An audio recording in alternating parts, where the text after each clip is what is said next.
America president Donald Trump అహంకారానికి అద్దే లేకుండా పోతుందా? ప్రపంచానికి తనను తాను పెద్దన్నల ప్రాజెక్ట్ చేసుకునే అమెరికా తన చెప్పు చేతుల్లో లేని దేశాలను ఏదో విధంగా సంక్షోభంలో పడేస్తుంటుంది. రష్యా మినహాయిస్తే ప్రపంచంలోని చాలా దేశాలు ఇప్పటి వరకు అమెరికా బాధితులే. ముఖ్యంగా చమురు నిల్వలున్న దేశాలపై అయితే ఓ సీక్రెట్ మిషన్ ద్వారా తమ ఆధీనంలోకి తెచ్చుకుంటుంది.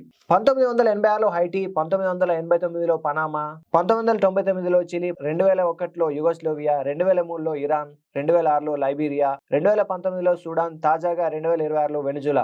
ఇలా ఆయా దేశాల అధ్యక్షులపై కుట్రలు చేసి నేరస్తులుగా ముద్ర వేయడమో, లేక ఆ దేశంలో అశాంతి నెలకొల్పి ప్రజాస్వామ్యాన్ని నెలమట్టం చేయడమో అమెరికా మొదటి నుంచి ప్రయోగిస్తున్న అస్త్రాలే. ఇవన్నీ కుదరకపోతే మిలిటరీని రంగంలోకి దించి ఆ దేశ అధ్యక్షుని అరెస్ట్ చేయడమో, లేక ఆ దేశ ప్రభుత్వాన్ని తన కంట్రోల్లో పెట్టుకోవడమో, ఇలాంటివన్నీ అమెరికా సామ్రాజ్యవాదానికి నిదర్శనాలే. తాజాగా వెనిజులా విషయంలోనూ ఇదే జరిగింది. వెనిజులాలో ఉన్న చమురు, ఖనిజ సంపదను కొల్లగొట్టేందుకు ఆ దేశ ప్రభుత్వాన్ని తన కంట్రోల్లో పెట్టుకోవడమే తన టార్గెట్ గా అమెరికా ప్రయత్నించింది. ఆపరేషన్ సదరన్ స్పియర్ పేరుతో సాగిన ఈ మెరుపు దాడిలో డెల్టా కమాండోలు డైరెక్ట్ గా మదురోను అరెస్ట్ చేసి డైరెక్ట్ గా న్యూయార్క్ తీసుకెళ్లాయి. ఇలా ఓ సిట్టింగ్ దేశాధినేతను ఆ దేశ భూభాగం పైనుంచి తరలించడం ఆధునిక చరిత్రలో ఇదే తొలిసారి.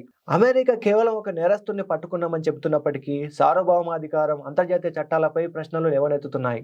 కుక్కను చంపాలంటే దాన్ని పిచ్చిదానిగా ముద్ర వేసినట్లే ట్రంప్ కూడా ఈ అరెస్టుని ఒక చట్టపరమైన చర్యగా చెబుతున్నాడు. 2020 నుంచి మదురపై అమెరికా కుట్రలు పన్నుతున్నట్లు వార్తలు వస్తున్నాయి.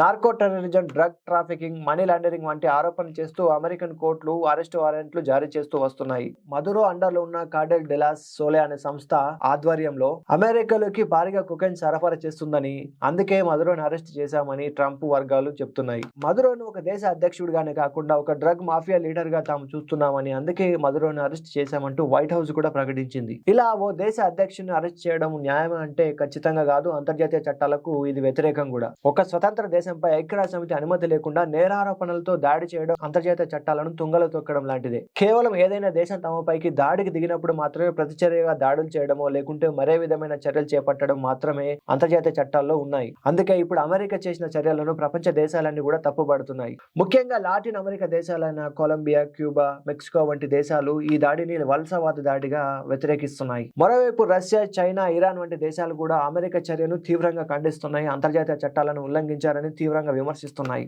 ఈ ఆపరేషన్ వెనుక ఉన్న అతిపెద్ద ప్రమాదం ఏంటంటే ఫ్యూచర్ లో ఇలాంటి శక్తివంతమైన దేశాలకు ఈ సంఘటన ఉదాహరణగా మారే అవకాశం ఉంది. రేపు రష్యా ఉక్రెయిన్ విషయంలో, చైనా తైవాన్ విషయంలో ఆ దేశ అధ్యక్షులను ఇలాగే అపహరించి అరెస్ట్ చేస్తే అమెరికా ఏ ముఖం పెట్టుకుని అడగగలదు? ఇటు అమెరికా అంతర్గత రాజకీయ విషయాల్లో ట్రంప్ చర్య పట్ల విశ్వసనీయత పొందవచ్చు, కానీ అంతర్జాతీయ వేదికపై మాత్రం ట్రంప్ అమెరికా తీవ్ర విమర్శలు ఎదుర్కొంటోంది. అమెరికా వెనిజులా అధ్యక్షుడిని అరెస్ట్ చేయడంతో ఇప్పుడు వెనిజులా దేశం తీవ్ర సంక్షోభంలో ఉంది.